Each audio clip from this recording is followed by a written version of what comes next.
been a minute since I did a review. I got a special one today. This is again from Liquid Intrusion Brewing Company. First off, shout out to y'all, man, for allowing me to review all four of your core four, as y'all call them. And this is today the Plum Basil Farmhouse L. It is 9% ABV, and it looks and sounds delicious. So that can artwork, excuse me, is just drawing me in. Little plums on there, and you got the basil. And from what I remember, I kind of got like a little story that I heard Drew telling about, you know, what happened, how they came up with the plums and all that stuff, and how the basil was eventually incorporated into it. So I thought that was dope. This color right here is gorgeous. It's a golden copper amber looking color, and this has a beautiful head on there. Truly looking like a farmhouse / saison-ish sort of thing, based upon that head on there, the effervescence that's coming up. And if you look very closely, which y'all can't see, but I can, there's bubbles just coming all out of there. This is very nice and hazy. And that, like I said, the head is gorgeous. It's tan, kind of brown sort of color in there, and it just looks very beautiful. Nice aesthetics going on with this. And I'm getting a little bit of aromas of it right now.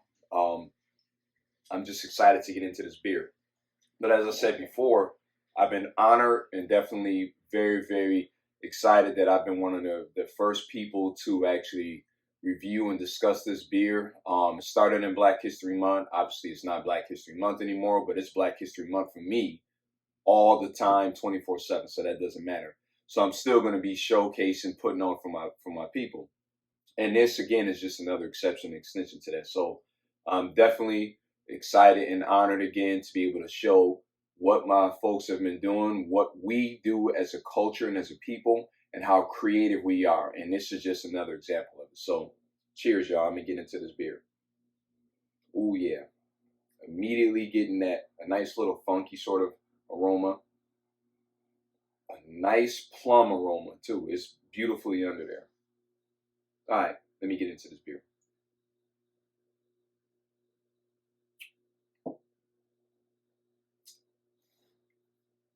So, this reminds me, literally, of a saison. A little bit more funky, and a little bit more stronger as far as the ABV, etc. But that effervescence, that nice little, it's a dry sort of taste going on there.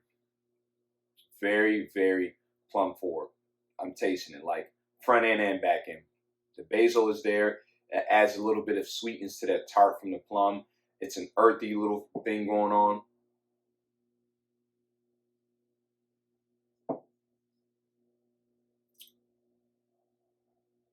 Yes.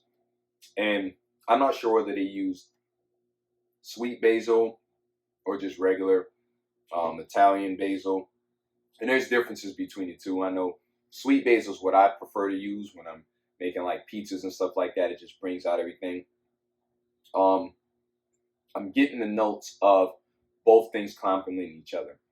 That tartness from the plum is definitely very dominant, but the earthiness, the nice balance of flavor from the basil, it brings it together. So yeah, it gives you a subtle, nice dry flavor to it, and it kind of makes you think that you're drinking maybe like a summertime beer or something, based upon that effervescence, that tartness in there, how light and refreshing this is.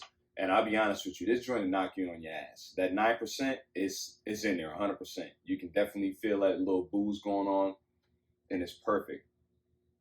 I'm loving this. And this reminds me, again, like I said, of saison, more Belgian-esque, also farmhouse sort of thing too, because that hazy, that tart, effervescent, real dry sort of flavor that I'm getting, that's what makes me think it's a farmhouse hell. And this definitely is no exception to what they do. See, I had a little bit left in here. I like to be able to do that. That was perfect. This beer gets a 2 thumbs up. I love the creativity that's going on with this beer. I love the creativity that they've had through the whole 4-course series. From the African Queen and the 7 Seas, from the lemongrass saison to the the Plum Basil Farmhouse Ale, and even the South of DC Cream Ale. All of it have been definitely exemplary beers and something that I recommend that you have to get your hands on. If you have not had any of their beers, reach out to them, www.lipcobeer.com. And again, if I'm wrong, I'll make sure I post it in here, but you have to get your hands on them. This is something that I'm glad to be a part of. This is a beer. This is a craft beer lover's fantasy right here. Just everything that's going on in this glass is what I've been looking for. Cheers to that.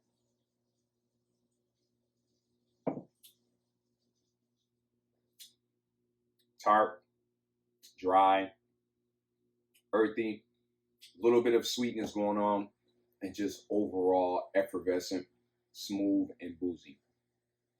This crisp, beautiful beer is something that you can drink all year round. Personally, I recommend it for the spring, summertime sort of vibe going on based upon how light and refreshing it is. But I would drink it all year round. I don't need like a season or any time frame to do it.